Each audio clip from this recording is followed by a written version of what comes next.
your guide to becoming immune to manipulation, tools for inner strength. We've all been there, walking away from a conversation and suddenly realizing we just agreed to something we didn't want. It doesn't mean you're weak. You just got caught in a manipulation game you didn't know you were playing. As someone who's spent years studying human behavior, I can tell you this: manipulation only works when you don't see it coming.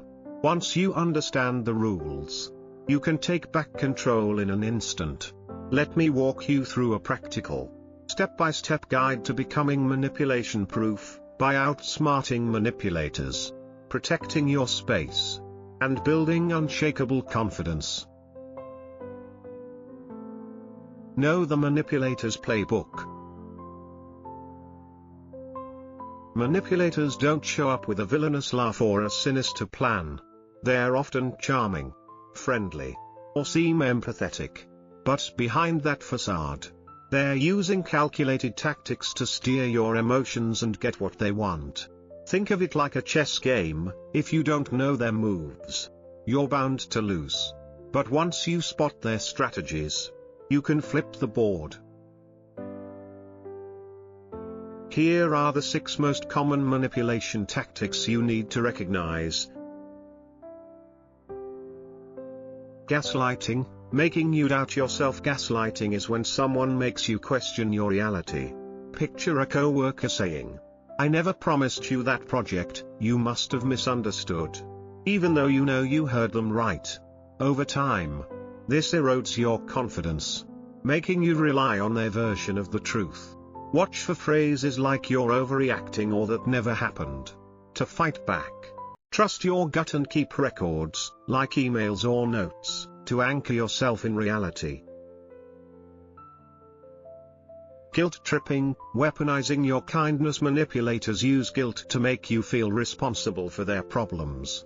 A friend might say, "After everything I've done for you, you can't do this one thing for me."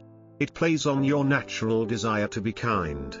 If someone makes you feel like the bad guy for prioritizing yourself, pause and ask, "Am I really responsible for their feelings? Or are they just pushing my buttons?" Love bombing, seducing with affection. This is the candy now, demands later tactic.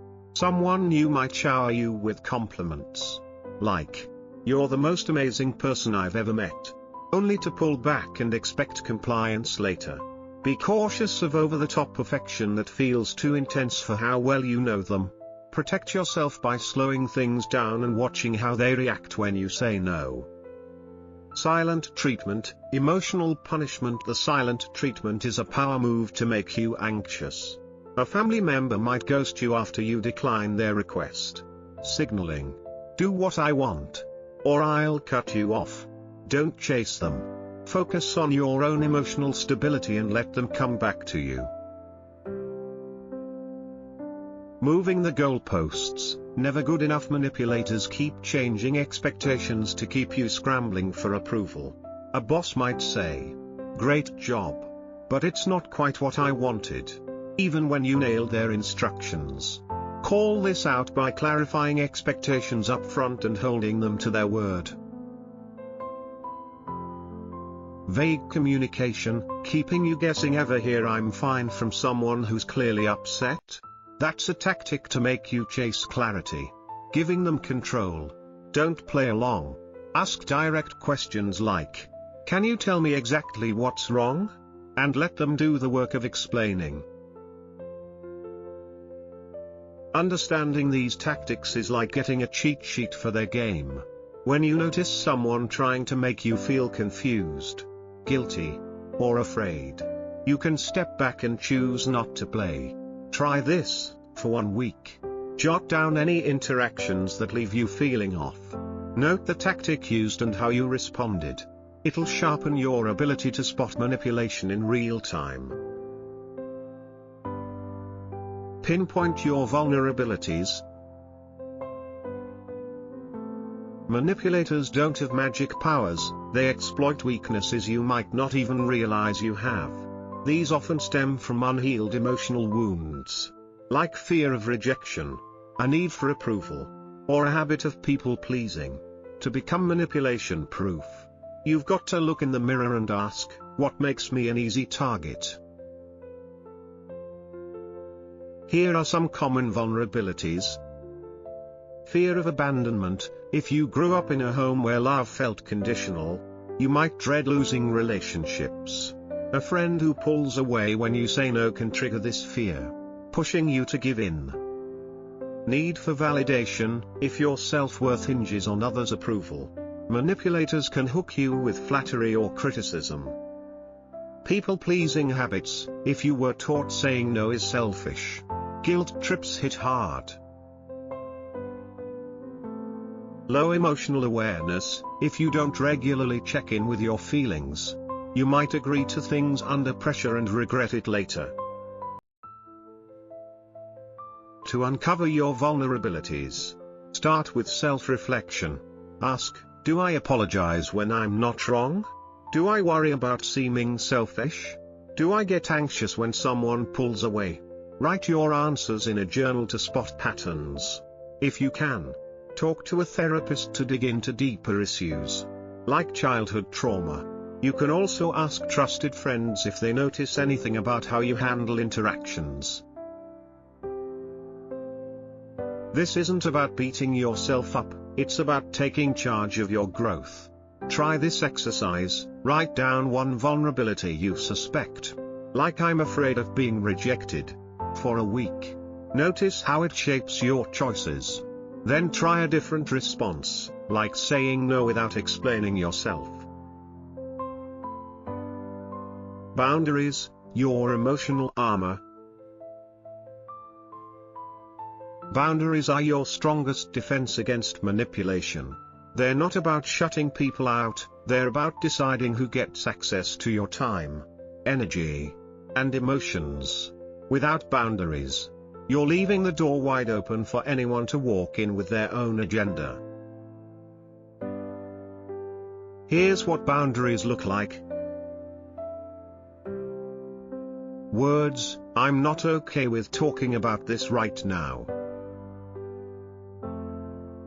Actions, walking away from a disrespectful conversation.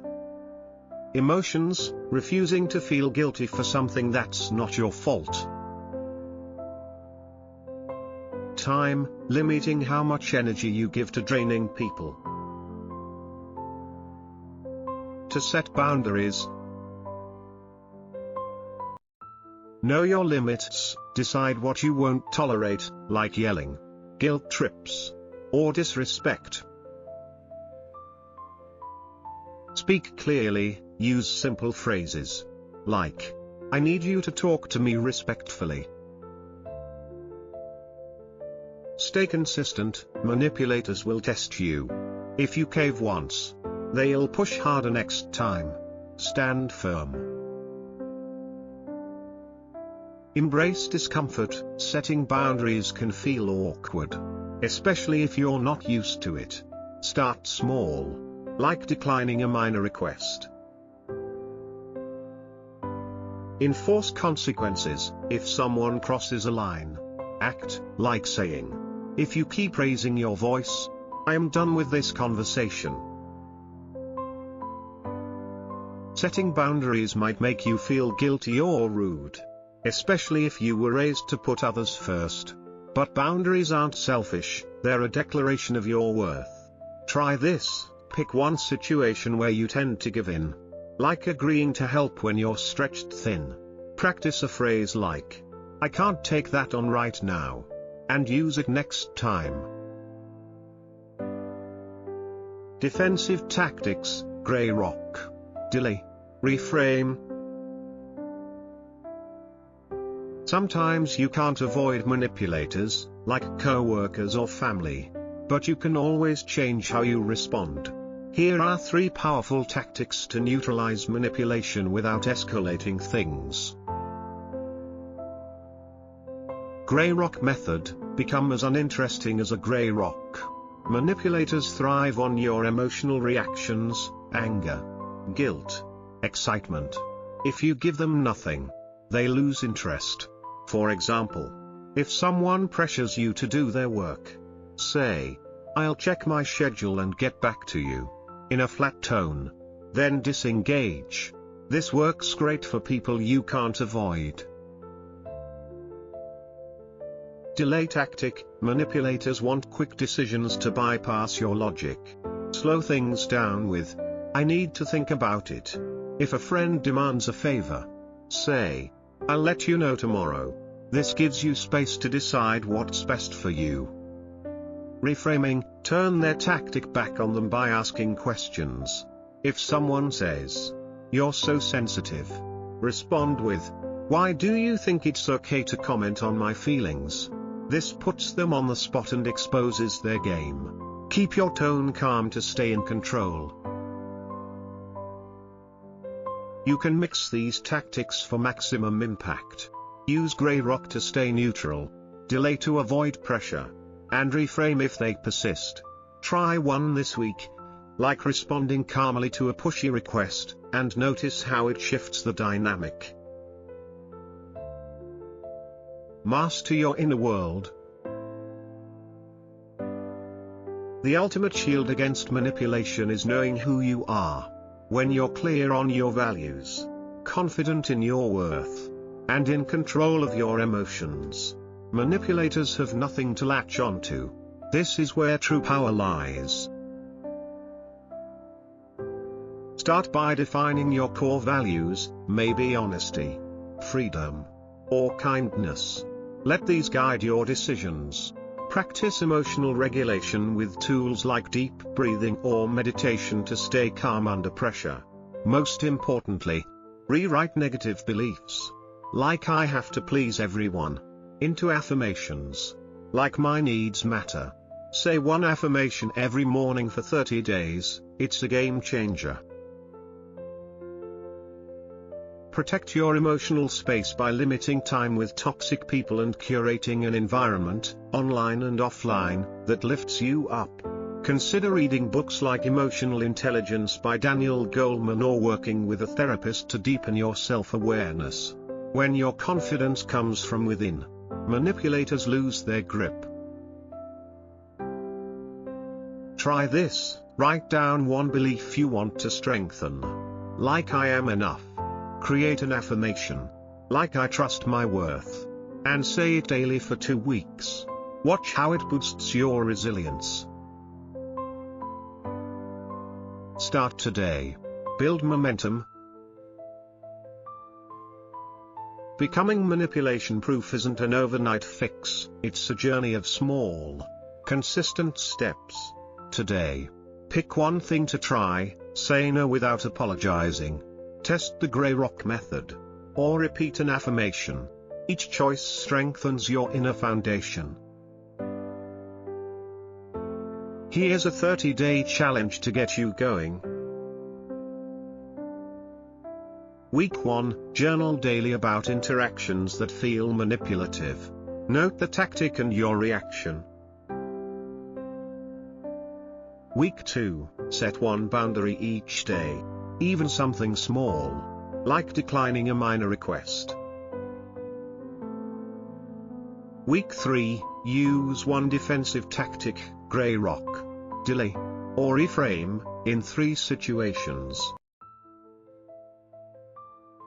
Week 4, repeat a daily affirmation and reflect on how your confidence has grown. Share this journey with a friend or loved one. Manipulation thrives in silence, but empowerment spreads through connection. By helping someone else see their worth, you're building a stronger community. You can't control others' intentions, but you can control your response. Every time you choose clarity, boundaries, and self-respect, you're rewriting your story, and that's the ultimate win.